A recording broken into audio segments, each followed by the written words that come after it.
Ang Advanced Media Broadcasting System na pagmamay-ari at nagpapatakbo ng All TV ay nakakuha ng lisensya mula sa ABS-CBN para maipalabas ang Kapamilya Channel sa All TV simula January 2, 2026. Simula sa araw na yon, mapapanood na sa All TV ang mga paboritong programa ng ABS-CBN tulad ng FPJ Batang Quiapo, Roja, What Lies Beneath, It's Showtime, ASAP, TV Patrol at iba pa.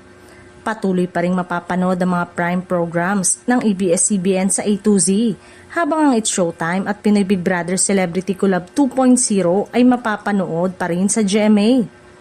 Ito ay matapos ang desisyon ng TV5 na wakasan ang kasunduan na ipalabas ang mga programa ng ABS-CBN sa TV5 simula January 2. Tinupad na ng ABS-CBN ang mga obligasyon nito sa TV5 Media Quest alinsunod sa mga kasunduan ng bawat partido. Nagpapasalamat ang Kapamilya kay Manny V. Pangilinan at sa TV5 sa pagbibigay ng tahanan sa ilang mga programa ng ABS-CBN mula pa noong 2021.